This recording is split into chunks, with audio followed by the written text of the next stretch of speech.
In September 2022, a 35-year-old army captain staged a military coup, arrested the president, and took control of Burkina Faso.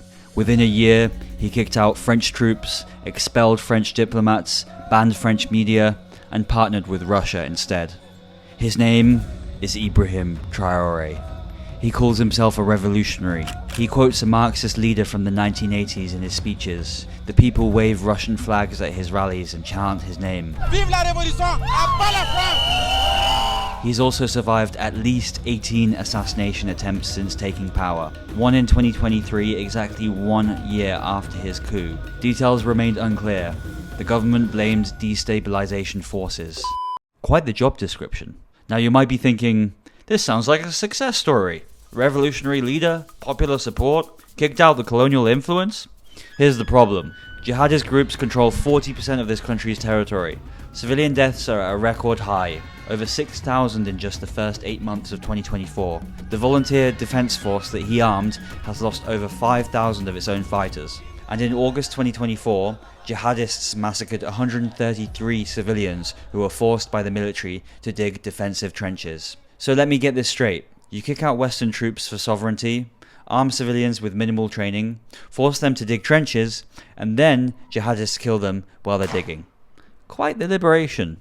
So how does this revolutionary sovereignty actually work when you can't control your own territory? Why does replacing French soldiers with Russian advisors count as independence? And what happens when the man you're copying, Thomas Sankara, was assassinated by his best friend after 4 years in power?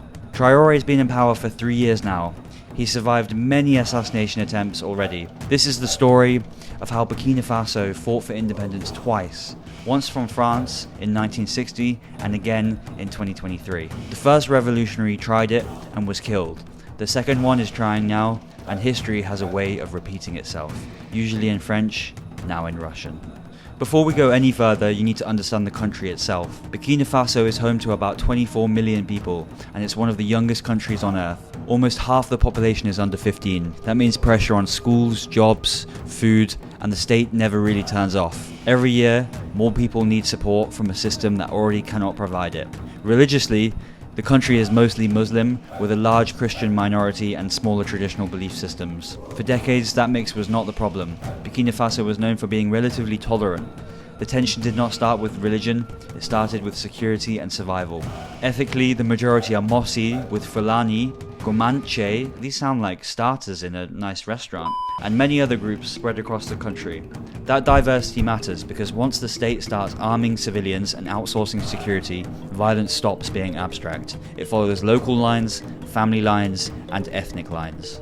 Geographically, Burkina Faso is landlocked, no ports and no coastline. Everything that comes in or goes out passes through someone else's territory. Independence sounds different when your exports need permission to reach the ocean. And then there is a resource problem. Burkina Faso produces a lot of gold. Gold makes up more than 80% of export revenue. But gold does not build a balanced economy. It does not require a strong middle class. It does not demand functioning institutions.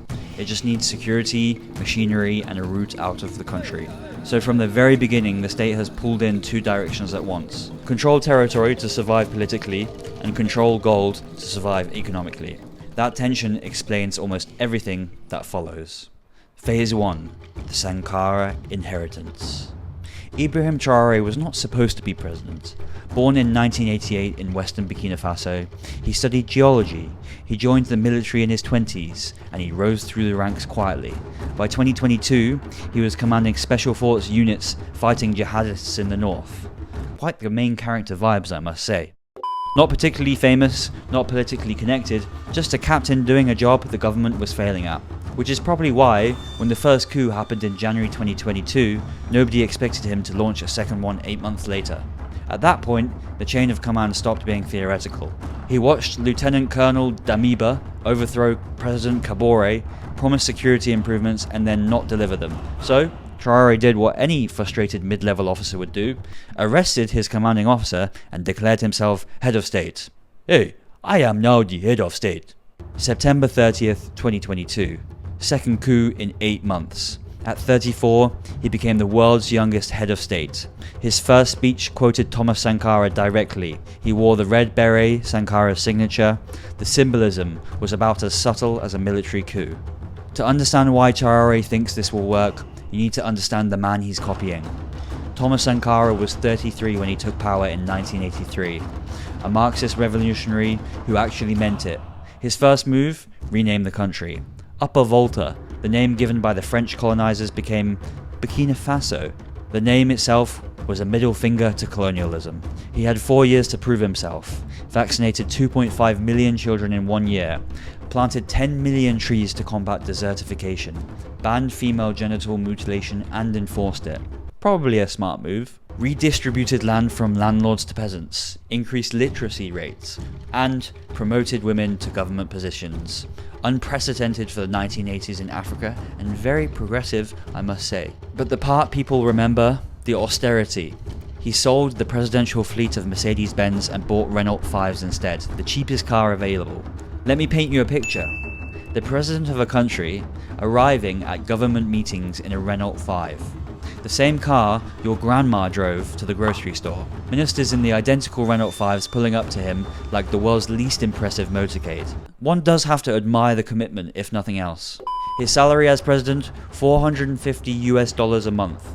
Refused air conditioning in his office in a country where temperatures hit 45 degrees Celsius, and I've been there, so I know. Wore the same military uniform in every speech. On the international stage, he was even more radical. Refused IMF loans outright, called foreign debt a cleverly managed reconquest of Africa. At the UN in 1984, he said, "He who feeds you controls you." The message was clear. True independence meant economic independence. Which brings us to the money problem. Because this is the part that keeps repeating itself across the Sahel. When a country's main export is something you dig out of the ground, politics starts orbiting the hole in the ground. Whoever controls the mine permits, the security and the transport corridors is basically controlling the state. Burkina Faso produces about 53 tons of gold annually. That accounts for over 80% of export revenue. The problem? In Sankara's time, foreign companies owned the mines, and the profits left the country. Burkina Faso dug up its own wealth and watched someone else get rich from it.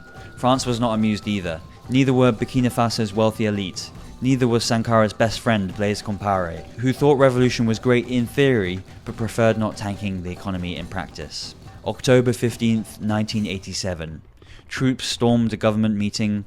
Sankara and 12 aides were killed. Compaoré took power immediately.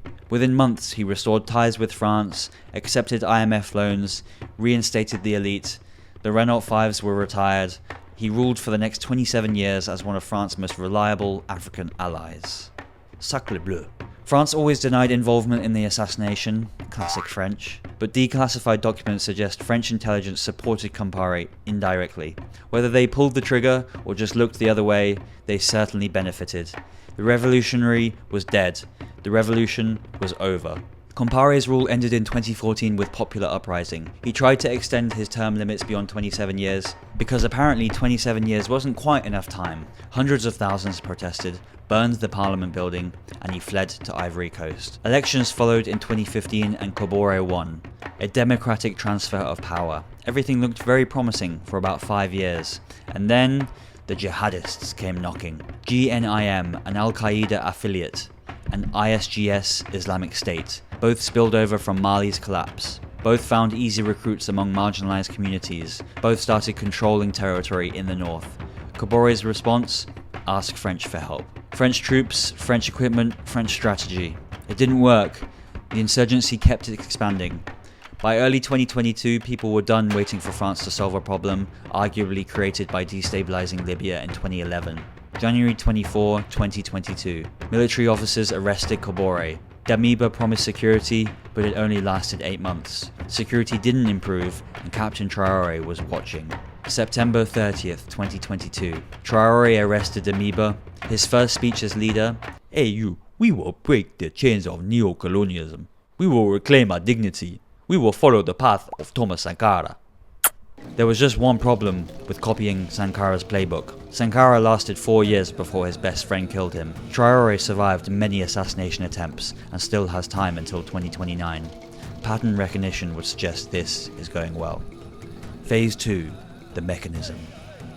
Here's how you conduct a revolution in 2023. You don't overthrow the system, you just change who's in charge of it. January 2023. 3 months after taking power, Traoré ordered French troops to leave. Operation Barkhane was given 1 month to pack up. February 18th, 2023. The last French soldiers crossed the border. France had spent 5 years fighting jihadists in Burkina Faso. The jihadists controlled more territory when they left than when they arrived. Quite the return on investment. But Traoré wasn't done yet. September 2023, he expelled the French defense. April 2024, rejected the new French ambassador's credentials and he left. July 2024, temporarily closed the French consulate, and in 2023, Burkina Faso suspended France 24 and RFI, called them instruments of French propaganda. No appeals process, just gone. But here's the genius part.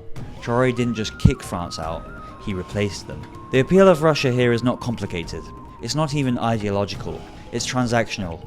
France shows up with baggage, history and conditions. Russia shows up with optics, deniability and fewer lectures. That feels like respect, even when it's just a different deal. December 2023.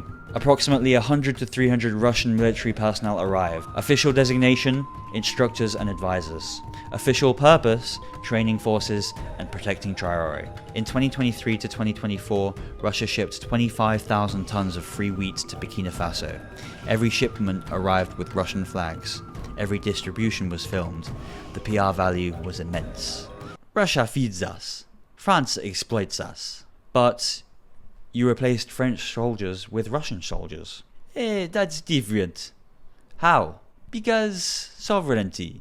Simple narrative, very effective. Russia also offered nuclear energy deals, scholarships for students, diplomatic support at the UN, and public statements supporting sovereignty. But support is not the same thing as results.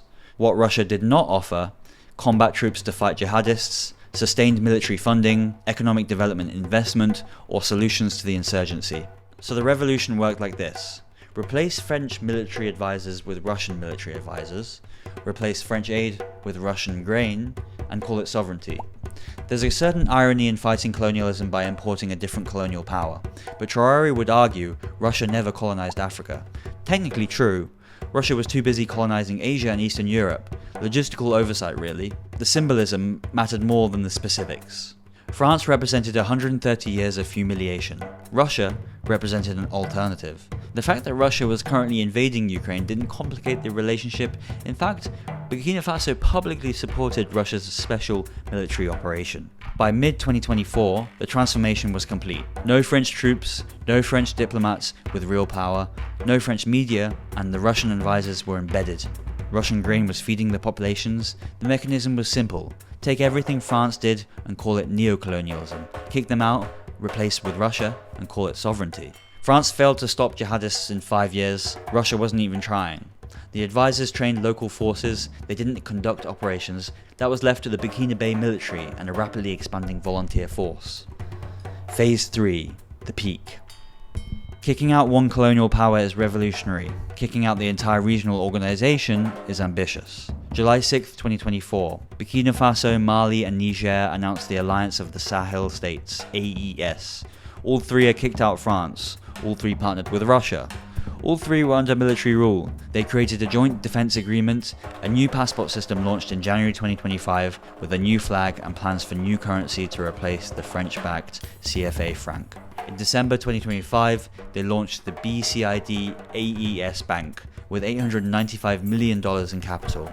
Each country contributes 5% of tax revenue. The problem? You need to collect tax revenue, which is challenging when 40% of your territory is controlled by people who don't really pay taxes to your government. They also launched a 5,000 strong joint military force. 5,000 troops sounds serious until you translate it into geography. 3 countries, huge distances, porous borders, and armed groups that do not need to win battles, they just need to keep moving. And then came the biggest move, January 2025. They withdrew from ECOWAS entirely, called it a Western puppet. ECOWAS's actual crime, threatening military intervention to restore democracy, which does sound like interference when you're a military government that overthrew democracy. On paper, Pan-African sovereignty in action. On the ground, a different story. Because while Traoré was building institutions, he didn't have enough soldiers to fight jihadists, so he armed the civilians. The logic is easy to understand.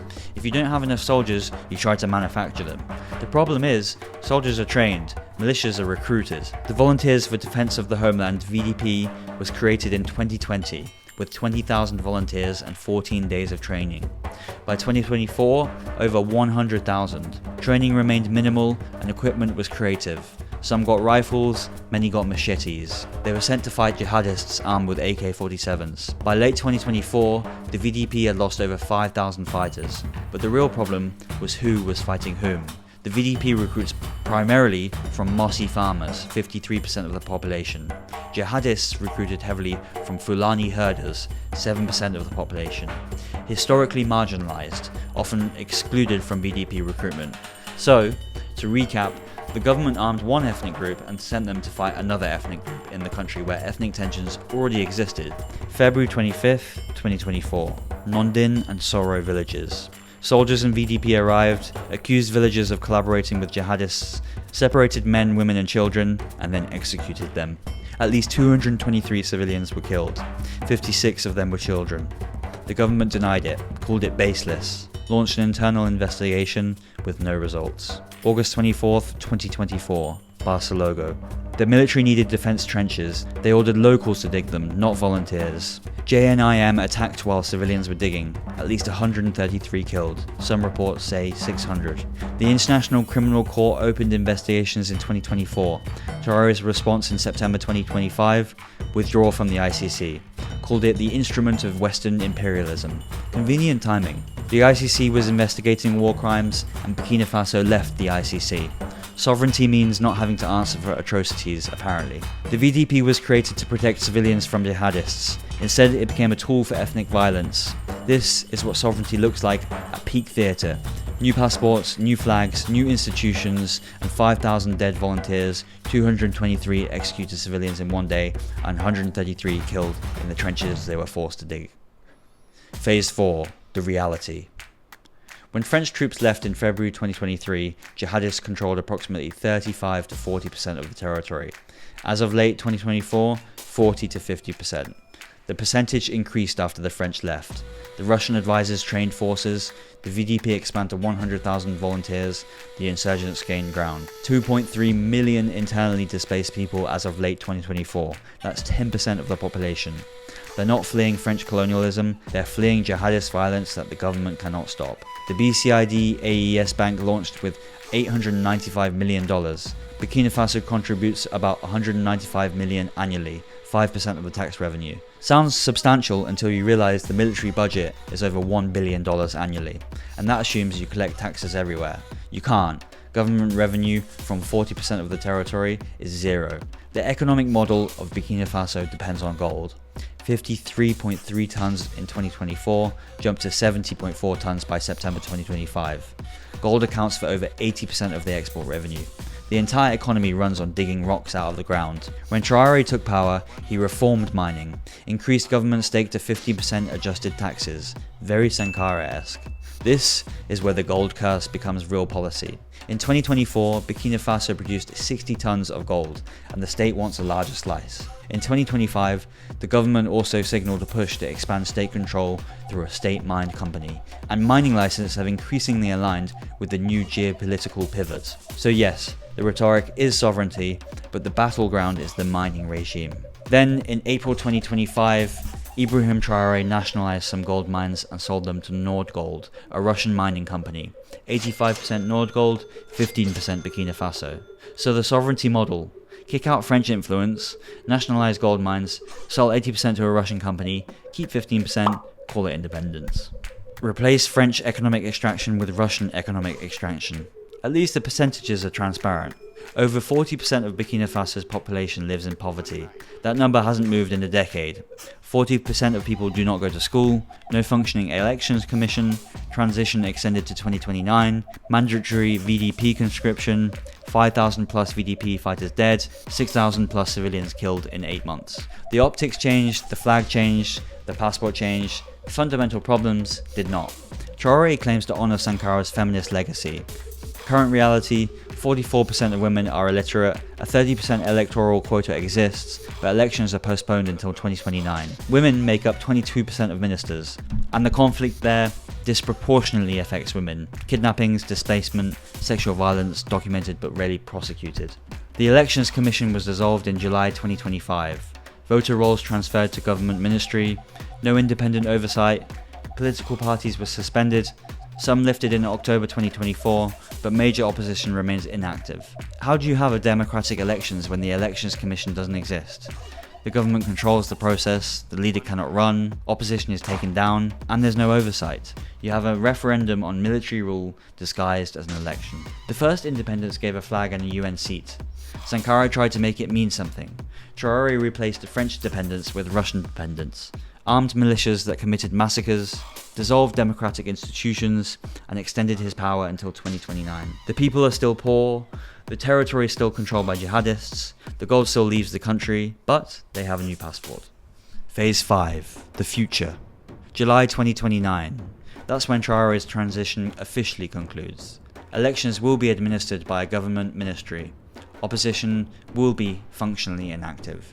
The electoral system controlled by the state. Blaise Compaoré took power in 1987 and he promised transition but ruled for 27 years. Ibrahim Traoré took power in 2022, promised transition and extended to 2029. The playbook is familiar.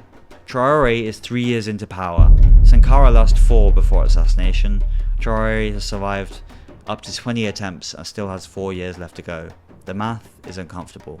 The alliance of Sahel states needs functional economies. All 3 countries fight insurgencies that consume budgets. Economic projections not optimistic. They need alternate trade routes. They're landlocked. They need coastal neighbours. Their neighbours are in ECOWAS, but it's the organisation they just left. They need military capacity. They have 5,000 troops in the joint force for 2.9 million square kilometres. Russia does provide training, weapons and grain for PR. Russia does not provide 1.6 million troops. Russia has Ukraine to fund. Africa gets advisors and grain shipments. Popular support is extremely high. Anti-French sentiment is strong, but popularity requires results eventually. If by 2029 the insurgency is worse, displacement is higher and poverty is unchanged, what's the narrative? Maybe people noticed that replacing one foreign partner with another didn't solve the problem. September 2025. Burkina Faso withdrew from the ICC. The timing was remarkable.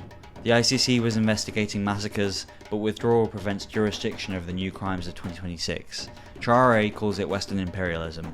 The irony?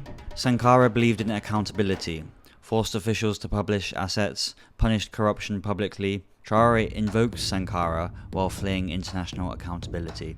But to be fair to him, Traoré inherited a security crisis Sankara never faced. But the response matters. Sankara faced poverty and built schools. Traoré faces insurgency and armed militias that commit ethnic massacres. Different problems, different solutions, same rhetoric. Absolute opposite outcomes. The question for 2029 isn't whether Traoré wins, because he will. The question is what happens when winning the election doesn't win the war, because the jihadists don't care about AES passports or revolutionary speeches. They care about territory and expansion, and they're winning. Burkina Faso fought for independence from France in 1960. Sankara fought it again in 1983. True independence, not just a flag. But he was killed in 1987. Traoré is fighting for it again in 2023. Independence is easy. Declaring it takes a speech and a coup. Maintaining it requires functional institutions, economic alternatives, military capacity, and popular support. Traoré has the speeches, he has the coups, he has the symbolism. The institutions are, however, dissolved. The economy depends on Russian companies, and the military depends on Russian advisors. Figuring out what to do with independence, that's the hard part, and so far, neither revolution has figured it out. As of late 2025, jihadist groups control more territory than when France left. The VDP has 100,000 volunteers with minimal training. Civilian casualties are at a record high. The government extended its transition and can run for office at the end. ICC membership withdrawn, ECOWAS membership withdrawn, democratic elections postponed indefinitely. The AES Confederation launches fully in 2025. The new currency is planned, the new passports are going to be issued. Russia partnerships are deepening, and the French influence is completely removed. The question is, when the Russian advisors don't stop the jihadists either, what's the next revolution? Because that is the hidden cycle here. When security fails, the government blames foreigners. When foreigners are gone, the state blames integral enemies. And when that fails too, the country gets offered a new partner, a new flag, a new story, and the same old war. Who gets blamed when sovereignty doesn't produce security? They named themselves the Land of Incorruptible People in 1984. Had 8 military coups since then, 3 in the last 3 years. The current leader calls himself a revolutionary as he quotes Sankara and promises true independence. Sankara lasted 4 years before his best friend killed him. Traoré has been in power for 3 years and extended his transition in 2029. History doesn't repeat, but it does rhyme, usually in French, now in Russian. Thank you for watching, guys. If you made it this far, please check the sponsors down below if you want to support us, and please subscribe if you want to support us as well. See you in the next video.